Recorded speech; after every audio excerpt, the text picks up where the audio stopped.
merci à tous. C'est nous qui nous réjouissons que vous soyez ici. Et au moment final de cette rencontre, nous aurons aussi quelques bouteilles de champagne pour cette... Bon, moi j'ai fini, alors je passe la parole à Jean-Jacques. Pas de la maison achevée. Il est évident qu'aujourd'hui, il ne s'agit pas d'habiter encore la maison des cris de Zi, parce qu'il faut du temps quand même pour que chacun puisse se déterminer, faire écho à ce qui se sera dit ici. Et donc, on va tout à l'heure vous donner un calendrier. Mais en tout cas, qu'on essaie de terminer la matinée avec le maximum d'engagement, d'orientation, qui nous permettent de ne pas perdre notre temps ici. En tout cas, je crois que Corinne, à nouveau, est quand même au centre, parce qu'il est un grand médiateur. Il est un médiateur spatial, d'abord, parce qu'il est effectivement dans cette Europe centrale un nouvel omphalos de l'imaginaire européen, qui était très décentré vers le Finistère français. Et je crois qu'aujourd'hui, ce déplacement symbolique est quand même allégorique de tout ce qu'on veut faire, c'est-à-dire se recentrer après s'être décentré. Et donc c'est bien que ce soit la Roumanie, grande terre de l'imaginaire, et que ce soit à Cluj, qui est aussi à l'interface entre le sud et le nord de l'Europe centrale et entre l'est et l'ouest. C'est un centre de l'Europe, Cluj, il n'y a pas à dire, un centre historique de civilisation. Donc je trouve que les dieux ont bien fait les choses en nous convoquant ici, mais c'est Corinne qui est vraiment l'ange divin qui nous permet de... Je me fais il a ses ailes, vous ne voyez pas. Mais vous verrez dans quelques années, l'histoire d'imaginaire signalera cela, j'en suis sûr. Il y a une herméneutique de la recherche cachée, et je crois que c'est important. Et puis c'est un médiateur temporel, parce que je crois qu'il y a dans toute histoire intellectuelle aussi des étapes, des phases, des cycles. Et lorsque nous avons utilisé le mot refondation, c'est pas du tout parce qu'on veut détruire quoi que ce soit et recréer quoi que ce soit, mais c'est une métamorphose. C'est un moment où nous devons nous donner un nouveau souffle pour laisser monter aussi de nouvelles générations. Et dans l'éditorial que Corinne avait rédigé et que nous avons co-signé pour le numéro le bulletin liaison de l'été 2011, donc il y a 1 an et demi, il précisait bien qu'il y avait aujourd'hui à prendre en compte une évolution du concept d'imaginaire, d'une part, et puis une amplification mondiale du réseau d'écrits. Et je crois que ça, c'était vraiment deux thématiques qui nous avaient sensibilisés, qui nous avaient alertés, et qui avaient rendu nécessaire justement la possibilité d'entrer dans une nouvelle phase de l'histoire de la recherche d'écrit.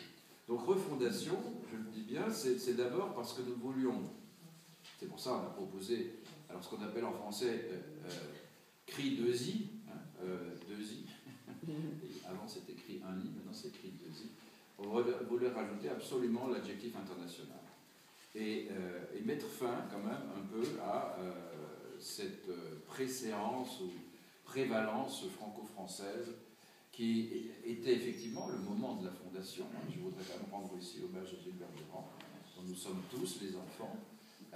Lui-même il est enfant aussi, parce qu'on est toujours enfant d'eux. Il est enfant de Bachelard, il est enfant de Cassiret, il est enfant de beaucoup de monde. Mais nous sommes maintenant les enfants de Gilbert.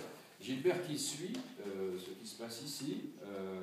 J'ai encore un message de Chao Yun hier sur mon BlackBerry qui nous souhaite un bon travail à Cluj. Donc Gilbert est très heureux de savoir que nous sommes rassemblés ici à Cluj. Et je crois que ce qui est vraiment aujourd'hui essentiel, c'est l'image de ce que nous sommes dans cette salle, c'est-à-dire nous venons vraiment des 4 coins du monde, du Brésil à Taïwan, et je crois que c'est cette internationalisation qu'il faut mettre dans le titre même de notre groupe, de notre communauté, je répète, c'est pas du tout par cabotinage, mais je pense qu'il faut arrêter de faire du franco-français. Alors, se posera la question tout à l'heure, d'ailleurs, de la place de la langue française, de la francophonie dans l'histoire des théories imaginaires, mais en tout cas aujourd'hui c'est ça. Et puis ensuite il y a la nécessité de réanimer la pluridisciplinarité.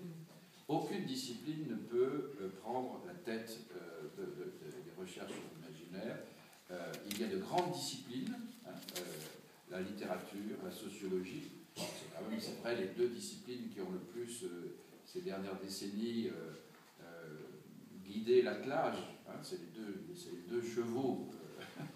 Mais aujourd'hui, on a plus que deux chevaux, il faut agrandir l'attelage, il faut faire place à beaucoup d'autres disciplines, et certaines commencent à entrer, la culture visuelle par exemple, les arts du bâtir, hein, l'architecture, l'urbanisme, et dans certains pays, on sait combien il y a de demandes dans ces disciplines-là, mais il faut aller plus loin, il faut structurer cela, et pour cela, je pense qu'il faut que dorénavant, nous essayons de faire place dans cette maison. Il faut agrandir la maison, il faut faire des pièces supplémentaires et permettre aussi bien aux nouvelles images, hein, les images technologiques, le cinéma, la vidéo, etc., que à d'autres domaines qui ont besoin de réfléchir sur l'imaginaire, de les accueillir. Je pensais en particulier à la médecine, par expérience découvert depuis pas mal d'années qu'aujourd'hui, les thérapies font beaucoup appel à notre culture. Et puis je pense qu'il faut rénover, enfin nous pensons, très, très modestement, qu'il faut rénover, pour utiliser un mot qui n'a pas beaucoup de sens ou un sens technique horrible, la gouvernance, hein, c'est-à-dire la manière, dans le fond, d'animer les réseaux.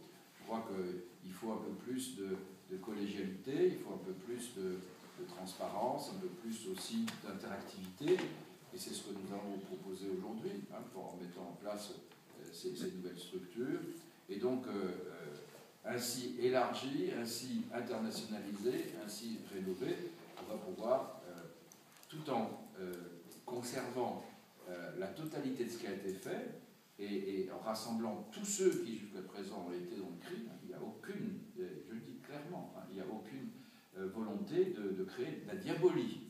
Hein, on est dans la symbolie. Et on est dans des ponts. On fait des ponts et on ne divise pas. Et on n'a jamais voulu diviser, on ne divisera jamais. Mais voilà, symboliquement, on peut essayer de rassembler mieux et plus. Et donc, je crois que nous devrions faire ce matin, c'est mettre en place ce cri de zi, disons, de transition pour les 2 années à venir. Après, on verra bien. Si l'arbre meurt, il mourra. Et si l'arbre pousse et porte ses fruits, eh bien, dans 2 ans, on aura beaucoup plus de monde, on aura beaucoup plus d'équipes de recherche, et on pourra à ce moment-là restructurer encore une fois. Ceci dit, je crois que sans aucun dogmatisme, sans aucune volonté d'hégémonie scientifique ou idéologique, je crois qu'il faut quand même que nous restions sur un certain nombre de prérequis, sur un certain nombre de fondamentaux, hein, qui sont quand même notre héritage, l'héritage durandien.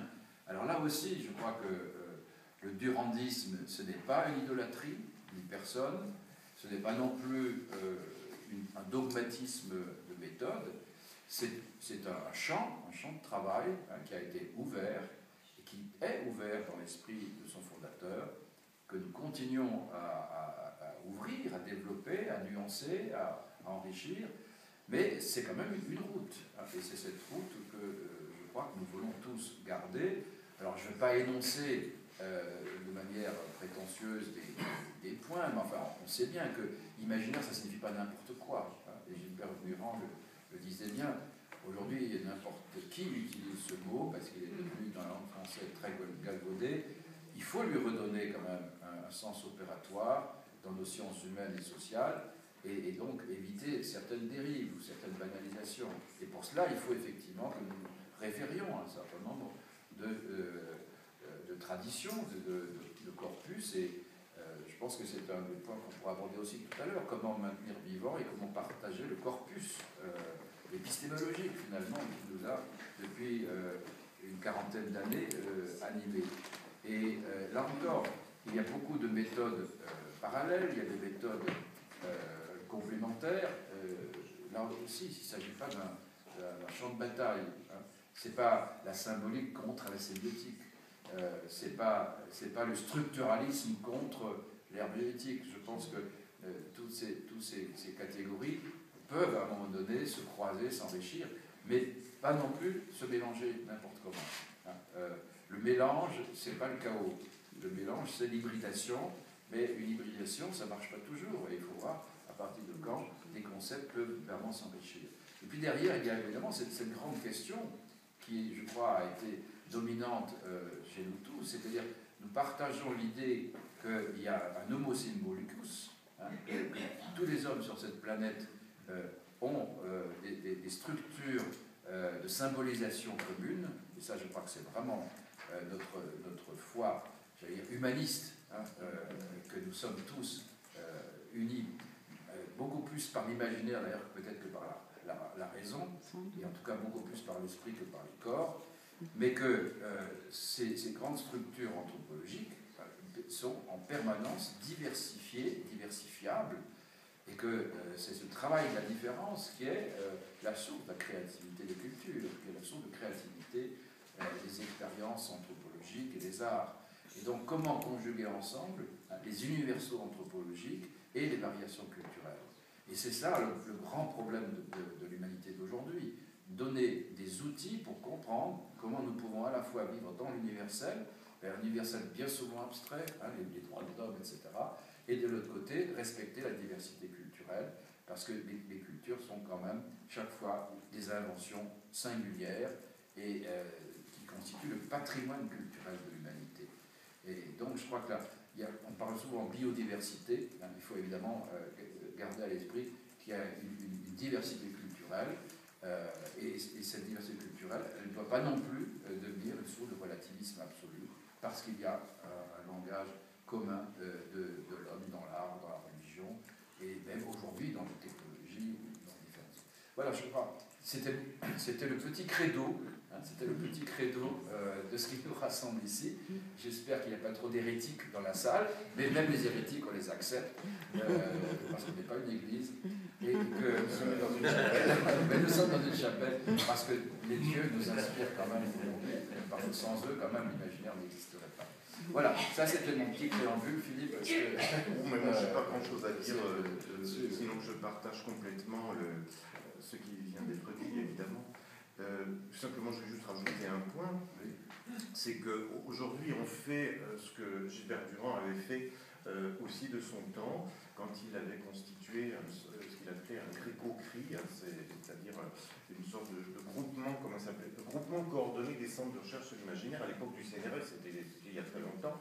Je n'étais peut-être pas encore à l'état de chercheur opérationnel à ce moment-là, et que, évidemment, maintenant, le paysage culturel, le paysage médiatique a beaucoup changé, à l'ère de Facebook, d'Internet, de je ne sais quoi, que je ne sais même pas désigner, parce que bon, il y a peut-être certainement plus compétent que moi sur ce domaine dans la salle. Là aussi, la recherche change beaucoup, et c'est pour ça qu'il faudra aussi réfléchir sur les outils de maintenant pour les faire servir à notre recherche, et non pas les considérer comme un but en soi. Le but, c'est pas de se mettre sur Internet et de s'afficher, n'est-ce pas, même si la communication c'est important, mais que l'outil nous serve aussi concrètement dans notre recherche. Nous qui maintenant essayons de construire un réseau mondial, Internet peut nous aider aussi là-dessus. Hein, donc